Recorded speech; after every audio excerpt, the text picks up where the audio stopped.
All right, and we're back here with more due process action. We've got one more best of one here for tonight here in the lower league. We've got OC versus the 17. So the match we were supposed to actually talk about, OC, they ended up winning as they did find a fifth. It just took a little bit longer than expected. And then we had 17s who just demolished Space Rangers, but both games ending out very quickly. We're just waiting for the fifth player of OC to come back. They had to restart their game due to some sort of technical issues. So I'm very interested to see how long this game is actually going to go out because we saw two very one-sided affair games, and now both those top-heavy teams are going to be battling out against one another. So this should be a very interesting best of one to say the least, Melvin. It's either we go into it thinking, yes, these Good. titans are gonna go at it, or one of the team just clearly edges out, and we're like, oh, oh, oh. Like, I'm Yeah. hoping it's the first one. Back and forths are fun. They're exciting. Hmm. If we see both those teams show up from what was shown in those matches, then yes, this will be a very back and forth game that we'll see a lot of the strengths come out. We'll see some like it's like they take one pixel back and it's like go, and then they quickly go for the knees. And I like seeing those games because they're fun to cast. They're fun to analyze. Like, oh yeah, he literally took one step back, and that was the opening they needed. And I'm hoping we see some craziness. Me too. I think we are still just waiting a couple moments for the last player to I just think get they're ready to start up. Yes, they are now in the game. We'll head over to there in just a quick few moments between OC and the 17s. Interested to see what kind of sets we get as well in terms of tiles. We saw like one of our favorite domes. Actually, funny enough, there are a lot of like interesting dome sets because you can kind of play a little bit of everything on Kildome for the most part. A lot of good long range areas, nice mid contention. Sometimes you can get aggressive too early on with a red door kick or even something else. And hey, look at that. we're First on dome. round, we're heading to Kildome. What I a don't know why people coincidence. don't like this tile set. I love this tile set. I love Kildome. I could see why they wouldn't like it, maybe. I mean, Could yeah, Pitt is the large contender of I don't like it, and it's like, well, don't go to Pitt. But this is until we get to kind of see it real fast. This is actually another Mhm. one of a good tile set. A nice observation that holds over beach. You could do the pit play to get power, and it's also easily being able to be here. There's like a little perch jungle area at the back that is able to hold over pit and jungle. There's also a red door that can put a lot of pressure onto the people in observation, and another jungle perch that looks directly over to the bomb site. So there is once again a very balanced way that the attackers can get into pit kind of safely, but also the defenders are able to hold their angles back in observation, see some sights. So it's pretty even in terms of what each team is able to do here. Jokingly enough, we did talk about D&D, pardon, in the background for the pre-show. Looks like we'll have to use our imagination as if we're playing that game right now because we had to wait for Roach to unfortunately restart his computer. Sometimes you'll get the pesky bug of when you're joining a game, your due process stops responding. You'll have to end the task and then you get popped in. But hey, it was a very fast restart, so won't need to be that imaginative this time around as we still hop in and there is plenty of the action phase left on the board. Jeff is opting to get aggressive there with the mop. He's in the middle of the barbed wire, so maybe he might get caught in a pretty bad predicament depending on if we maybe see Ash actually land that crisp one tap. Only time will tell, though. We finally hear a breach happen in the background to try and get control of Pit, and there's the play inside of Pit completely. The lights have already been hit, and that might allow for Cosmilk and Ash to now enter inside through. And there we have it. Ash will land that brilliant one tap. Your mop player now gone. And OC have a fantastic leadoff in round number one, Melvin. Very, very strong start here is, yep, Scruff's going to go down immediately to a very strong push onto that perch jungle side, and it leaves just Oda and Swanky fearing for their lives over an observation as Cosmilk's going to trade some shots onto Oda here. But Oda with a gat gets Cosmilk, but Kaicho is going to, just from across the map, say, no, thank you. Gundam is going to go be starting for the defuse. Swanky pushing up very close. Zombie's kind of watching over there, but he looks away, gets out there, guns down Zombie, is going to go over to Gundam, and he gets Gundam, but is ultimately dropped by Ash, still holding with the saber on to beach. That almost got really scary for them. Yeah, a lot of bloodshed right in the middle of jungle. Thankfully, though, having it be that instant 5 versus 3, it's not going to be that big of a concern for the attack, and they've got plenty of time to recover that clacker as well, left outside of the ramp leading into pit through the red door. Big thing to mention is, I think we talked about this a lot last matchup, was the heavy isolation by the Space Yep. Rangers. This time it was kind of here by the 17s. Funny enough, we didn't have Jet really fall back ever.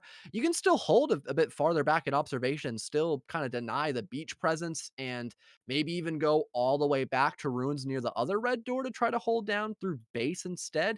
You can kind of give away some of that map control, especially when you already have Pit being heavily pushed by the attack. So seeing an observation was probably not the best call, as Jeff just didn't do a single bit of damage with that mop, and their super weapon is already gone so early in this matchup. I think it was a little weird that while we saw Jeff has usually kind of been the sniper here.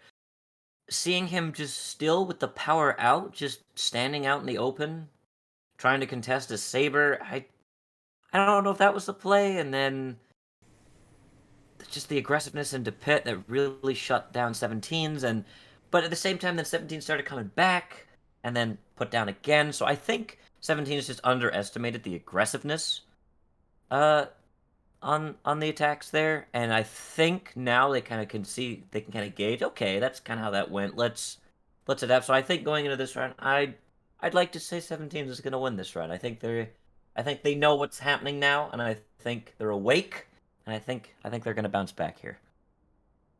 I hope so as well. Interestingly enough, we don't have a charge into entrance, which I would have actually preferred because you have that saber and you know that there's no mop on the board. But the only problem with going into entrance is there's no clear way of getting that button pressure without having to waste a lot of utility and also just players as well, unless you have a late rotate in through green. But that is still very far away from really anything, even if you go through Teller through main. So it looks like we'll have that 3-2 split implemented, but it's just going to be more of a sideways esque approach with that presence invent I was talking about, leading in a manager, and then a red charge play into loans. So it'll most likely be a late push heading into lobby, but that's not a bad idea as long as you get that button control and make sure no pesky defender rotates later in the round and ends up hitting it back to red rather than keeping that money sign on green.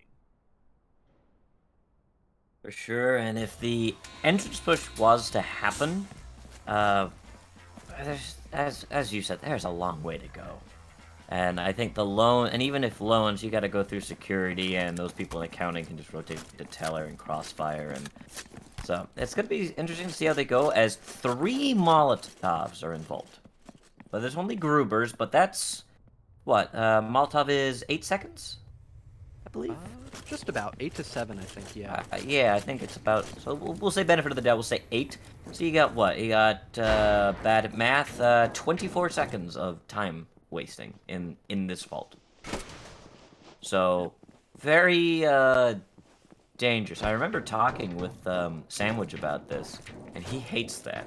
He hates that you can just sit in the vault and throw mollies at the door and stall for time. And then I brought up that that's essentially kind of like smoke in Siege, where you just smoke the doorway after the last 30 seconds. But Jeff is only going to win one of the fights. He's going to drop the zombie there, so 1 for 1 there, and he's going to get a little bit of damage to the Kaisho as the grenade goes out into accounting. Swanky, see if he gets some peeks there, as they're going to go around him straight to Oda, and Gundam is going to trade his life to getting a little bit of damage onto Oda here. Kaicho trying to find Oda, and he is going to be successful, putting him down with his team's own AK. Swanky didn't connect the shots to Kaisho, so they're going to reveal his position, but it doesn't matter as he's going to trade onto Kaisho, and Ash just decides to get out of there with his life, and it's almost in jeopardy with those shots going through the window and connecting onto him. Swanky doing a lot for his team here as Cosmilk still trying to figure out what the heck's going on. Oh my goodness, just the lack of any non-confusion here. So much disorderly conduct here by the attack. They have no idea what just happened to them in basically a 5 versus 3, because your 2 defenders in vault could have potentially been a huge risk if we had proper pushes being implemented here by the attack. But no, that didn't happen. There's no time left, Cosmilk. Why are you running into vault when you know someone's going to be in there? I just hated that push entirely. We saw Gundam just run into accounting by himself, basically sacrificing himself for no good reason. And there was just no proper pressure established onto that button. I really hate how Kicho just decided, oh, I should go for this gunfight when I'm already low in HP, despite the fact I'm next to the button. I'm not even going to hit it. That was just a very just all over the place round S- for the attack. I mean, I've already said discombobulated earlier, but that'd be a good way to describe that round in particular for organized chaos. They were not organized in the slightest there, Melvin. Swanky ran actual circles around them to where they were flashing teammates, Yeah. and it like. But I mean, to give credit to Swanky though, like we can't just say, "Oh, well, he won that because they were just so on." Swanky played that incredibly well, and I thought in the beginning when he missed his shots, I was like, "Oh no, he's gonna give his position away." But then they just kind of like, oh, it's kind of like seeing the vigil lines, like, "Oh, everybody stop, we must find him," and then just running circles around them, and it's wasting so much time. Insert "why are you sprinting Cosmilk," into Vault. Um, just yeah, organized chaos. It was just chaos. App just get nothing organized really.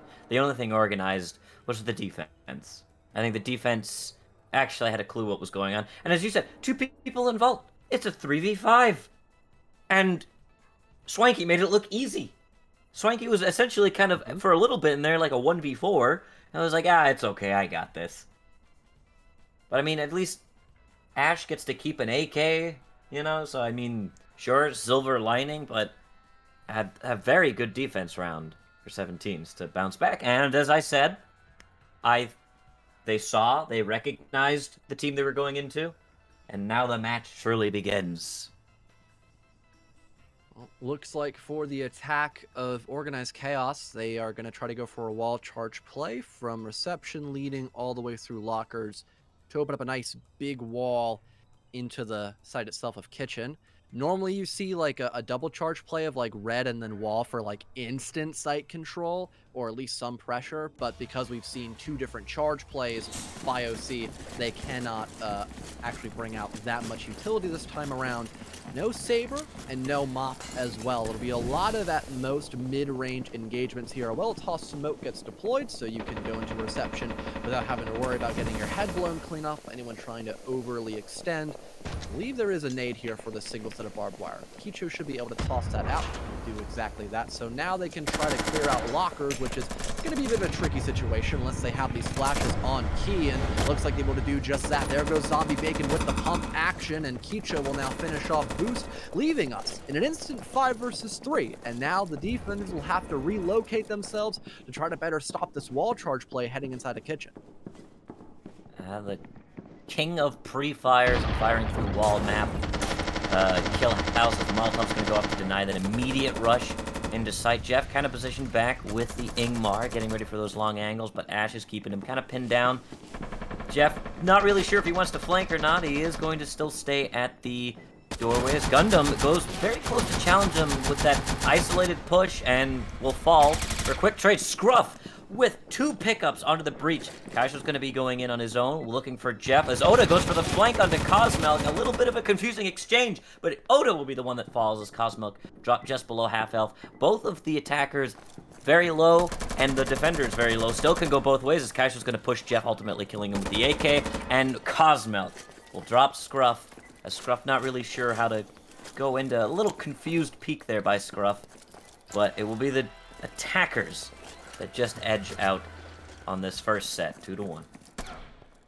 Once again, though, a very close call, don't get me wrong, as we saw for a second time Gundam leading the charge, but having nobody to back him up, allowing a free pick to go down. Then we had Scruff get very aggressive, managed to line up two picks on already damaged players. So there was a response there by the 17s, but thankfully, this time around, Organized Chaos does not throw a 5 versus 3, funny enough, and they'll manage to get the job done out on Killhouse. 2-1 split, not too shabby at all. And it looks like we are going to be in here for the long haul as we have had a bunch of close calls between both teams. So it looks like we've got an even match on our hands. Wondering how we'll see this set of Kill Dome actually be played around by the defensive side of OC now. Always fun in due process. I talk about this a little bit. I know I say it a lot when I play. It's very fun to see if when the swap happens, are we gonna do what they did but better or worse, or are we gonna do something completely different? And it's always fun to see swaps, especially in a higher tier playset, because you can see something completely different that even me and you look at this be like, never would have thought Mhm. of that. Wow. That's how I learned about. There's a Kildome map where the obs just connects onto beach, and you're able to wall charge into obs and get up in and control obs, and I'm like, never would have thought of that. Oh my goodness. So it's always fun to see people do things that you did differently or bring their own. But we're gonna see defense kind of once again prioritize obs. They're kind of prepping for a jungle, uh, just in case if they go to that jungle side to play pressure into obs, as well as setting up onto pit. And 17s hasn't really gotten a plan out yet, so back to using our imagination for a little bit. Well, with no charge on the board, it looks like we will just have the exact same thing. Well, technically not the exact same thing, pardon. We did see a 3-2 split through Pit and Beach. We might just have a main play in Beach, go through the green door, yeah, and then still try to hit the lights. Not a bad option, don't get me wrong, but it'll be much more challenging to instead just instantly go in through Pit rather than having to just charge your way through Beach as if you were on Normandy. Not the brightest of options here, but no mop and no long angles being held. This could be a lot of free map control for the attack, so maybe it pays off more than what they probably expected. I think the only person who could deal any proper damage so far would most likely be Cosmo, but they only have a Gruber, so that is a very big risk for Cosmo to try to overswing against, a Black Tar, a Saber, and even just those regular AP-25s, because having multiple of those guns shoot at you, you're just gonna get ripped to shreds as if you were a piece of paper essentially melted. And they have a lot of versatile guns. The Nats, the Grubers, the short AK. The only one with being zombie with the Ingmar and Gundam is going to pick up one with the Molotov, roasting Oda and Ignite Fiery into Pit. And he is going to get another one onto Boost. So, okay, forget us. The versatility seems to be working as they're just going to funnel into Pit. Kaisho drops to Swanky. Kaisho drops to or Scruff drops to Keisho, sorry. Swanky drops to Keisho. I think I said that backwards. I'm so flabbergasted. Jeff's going to hold on to the Saber, and unless he gets a pick here, he may just opt to save it. But because Cosmilk has no business peeking his Saber with a Gruber, he's probably just going to keep giving comms. Jeff wants Cosmilk to peek. Cosmilk doesn't have to do any of that. The guys in pit don't have to do any of that. If there's night vision down there, they can take that.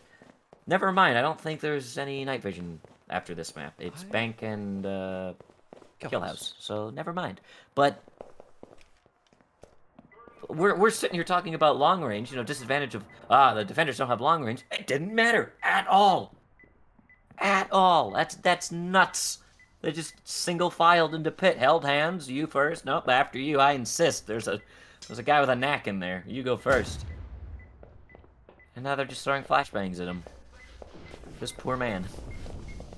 What can he do in the 1v5? Whole You lot know, of nothing except save that Saber. in the Thankfully, no one can words of spot him out. D&D, crying is a free action. Oh, thank God I haven't needed to do any crying in day 0 for me, so that's a relief.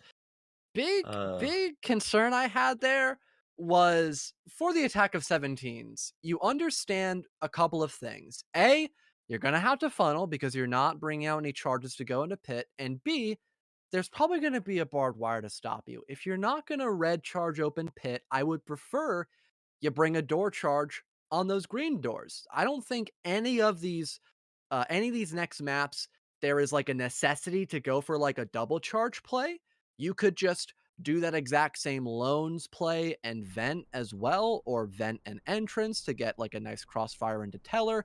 You only need one charge for that. And then next round, you can do the same wall charge play.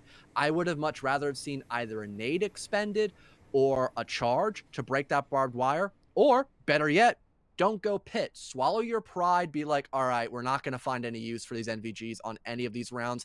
Let's just go somewhere else. Because they could have Yeah. easily solidified Cosmilk and then they could just watch pit door and they would have heard the barbed wire and probably got a free pick off of that as well.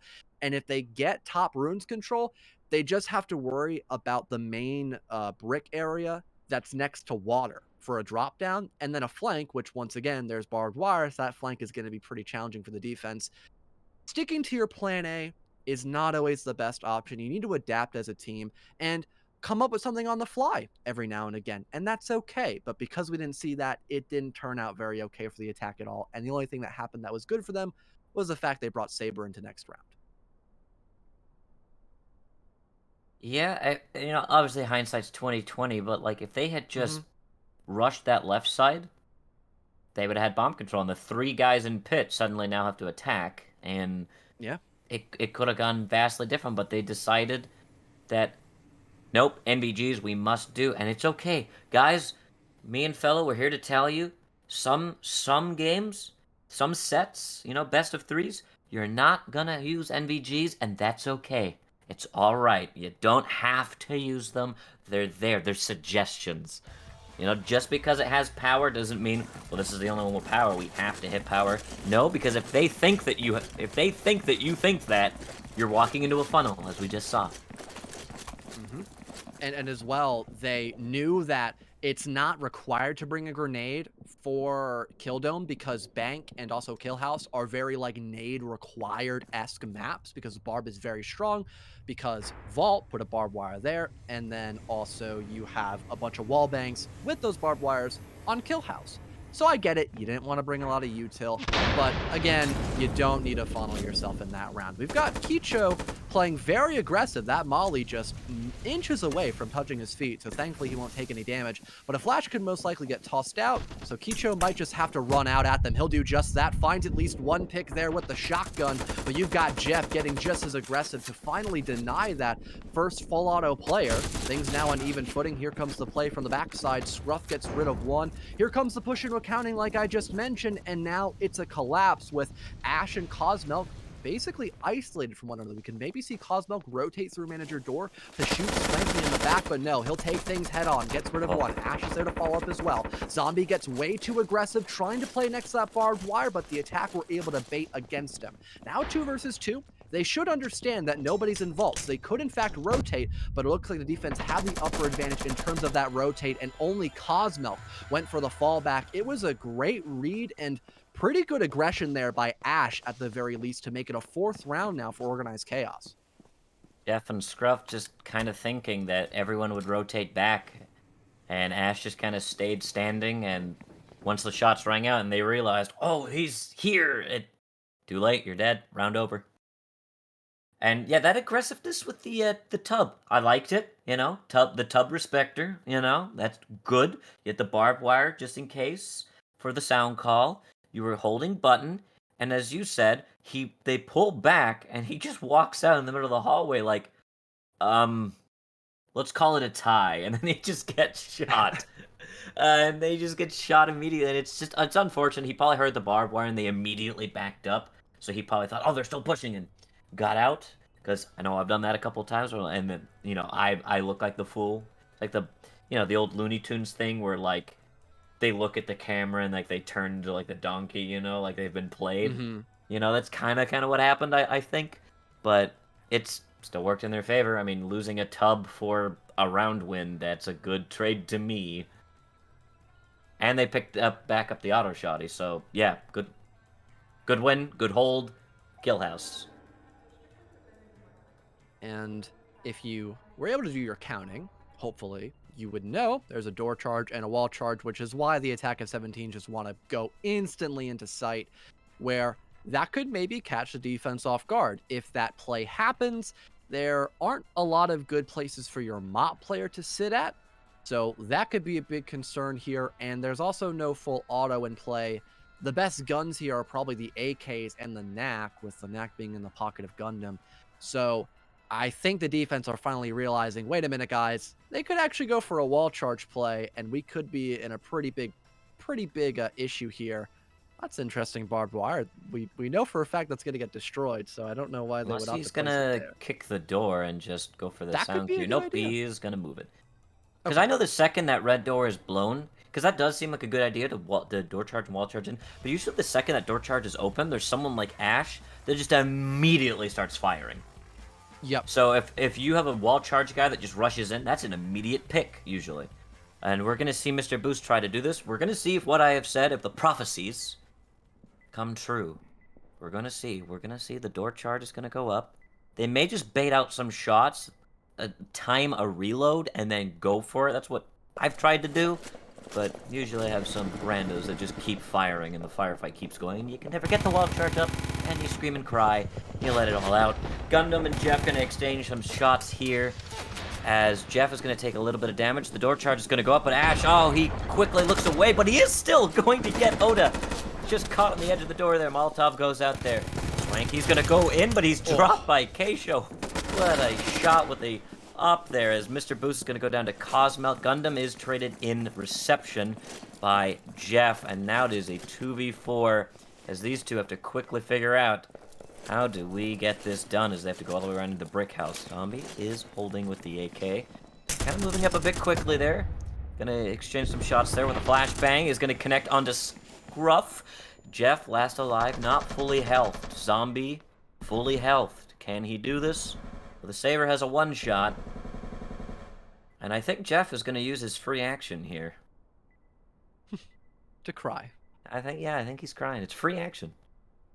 Yeah, that's all right. Probably not crying, of course, but maybe a little upset that the big brain play did not work. If we saw a much faster rush on that wall charge, maybe it would have not allowed Ash to get that pick. But nope, it was a pretty good idea to like bait and force a reposition there. But it was a very low-hanging fruit, unfortunately, there, and the defense kind of played into that fact very well. They had a trap right underneath that apple tree. So 5-1 here for Organized Chaos. And yeah, that was a little bit dumb of me to not just think, oh yeah, they're just gonna, have someone ready to wallbang that because it's such a predictable play. And then that's also a good spot for your mop player because you're just looking down a long hallway with a sniper that's either gonna put somebody on 15 health or kill them. Yeah. So a little bit of a, bit of a whoosh over my head, but it happens. And clearly it just happened to 17s because that play did not really work out all that well. They got pretty shut down really quick. I mean, Oda getting, or Mr. Boost, sorry, getting stuck on the door kind of as he was getting out, allowing Ash and the quickness of Ash, the versatility of him, to basically be off site or just about off site to allow the wall charge to be up, where both of us are like, oh, the opportunity they struck, and for him just to get back there and still get a pick like that quick, that is fast. Like he probably realized the second that he stepped away that, oh no, slow motion, like realizing what was going on, and just got back there, got the pick, shut down whatever push was going to go through there. Molotov goes out, and sniper in the hallway, and it fell apart so fast. And it's unfortunate to watch fold out, but we're going to see them pick up another defense set going into convenience store, Red Stormkeeper. And we want the attackers to go into Teller, it seems. Kind of watch out into storefront, rush in that storefront, hold that storefront. But the defenders seem to also think that we think they're going to do this. So let's prep for this. Teller seems pretty important here. No presence of icons or anything over that top side of the map except being that barbed wire as they now shift it. They don't really know where to put it. But presence on this arcade Teller side seems to be of highest concern for both teams. Damn, we have Echo in here too. It's like a whole party in the spectating booth right now. Nice to see both Dalton earlier and now Echo, who's another caster here for DPL. Hi, Echo. Hope you're doing very well. I would probably expect it. I did get talked to him like a few days ago asking about like some League of Legends casting. That's like the main game he normally sticks to. But like you mentioned, going into C-Store, I would assume we're going to have that office play, and the defensive OC, they're kind of playing into that pretty well. They've got barbed wire stacked. Gundam could go for a wall bang through that green door. Cosmo could try the same thing, but wall banging with a grouper is a bit challenging. A well-placed molly deals plenty of decent damage to almost everybody there. on the attack, which is phenomenal for Gundam. That's less work he has to do with that knack. Unfortunately, he falls back, and now we'll try to proxy around Teller. The lights will get hit by the defense, actually, I believe it to be. So now they're in the dark, but Cosmog has a flare. It's not that challenging for him, and here comes the rush inside of Teller, but it is completely denied by Zombie Bacon, netting two big picks. I believe through either a kill hole or the Teller doorway itself. It is actually the yellow door leading into Teller room. Already, this attack is just nightmarish because we're just going into another funnel and the defense read into the playstyle of 17 almost perfectly. And now the remnants of this attack, Melvin, are just in a rock and a hard space. Really no leeway. Jeff tries to find something, but just gets shot to high hell by Zombie Bacon. He's looking for that ace. He won't get it, though, as Kicho denies it, but still an impressive round to start off your second half, OC. I am flabbergasted because you saw Jeff and Oda just kind of look at each other like, well, what else are we gonna do? And they just, I think they knew, seeing all of them outside a storefront, they walked straight into a trap. They're like, yeah, we've got power, and we've or sorry, no, the defenders got power, I believe, and then Yeah, they hit it. they're in Teller, like, yeah, we've got Teller, and the defenders are just on the other side, guns pointed at them. All right, now what? Tell us, we're waiting, and then and then they realize that, oh well, they're holding arcade. Oh no, we fell for it. Insert, the donkey, over their faces and the Looney Tunes noises. Like they walked straight into an organized chaos trap, and it was executed brilliantly by OC. Just begs the question, why not just go for like a shutter play instead? Once again, unlike the last set we saw, that was a much more challenging tellers to attack properly if you're just going to go right for teller. But the team play as well in comparison to what we saw by Space Rangers and Organized Chaos was completely night and day as well. So that also explains why OC were able to deny that push so damn well. Moving here into factory, though, we do have an option here for lights, but technically, Kill Dome might be a light objective as well. So it is kind of a pretty decent decision if we want to have lights be hit or not. And once again, you do kind of fall into that funnel because there's only two doors once you hit the lights. So you either rotate green once you hit the lights and have someone just proxy near the switch, or you don't go there, one or the other. Out of everything, we'll probably see hopefully like a 3-2 split, perhaps, maybe like office for that high ground slash vertical. And then you get someone in green as well to also help up Pipeworks, then maybe start clearing out Dock. Those aren't bad options at all. It's just, again, the execution of how exactly the 17s decide to implement that strat because they currently don't have anything on the board. And oh, God, they might be thinking about lights. This is interesting. We've seen this factory set for a while now, so we a lot of standard things may be coming out. Usually, Office is always given up. They kind of barbed wire the windows. Cosmilk thinking of getting a cheeky clacker kill. Unfortunate, and now he is in a rock and a hard place as he gets immediately dropped, but is going to get traded, and then Gundam gets traded, so it's now 2 down for 1. Oda, a little bit of damage. Ash kind of hiding there for Scruff, and he is able to find it as Oda is going across, and is dropped with a crossfire from Zombie and Ash. Swanky alone in office, falls to Ash very easily. Ash in complete control of the enemy team. It is Jeff with the saber. Zombie says, no thank you, we're ready to go home. It is 7-1. Oh, Organized Chaos, except for that one bank round, decide to finally be organized and go 6 uncontested. Yeah, I feel like later down the road we're never gonna stop making that organized joke. It's just they're just asking for it with that name at that point, Melvin.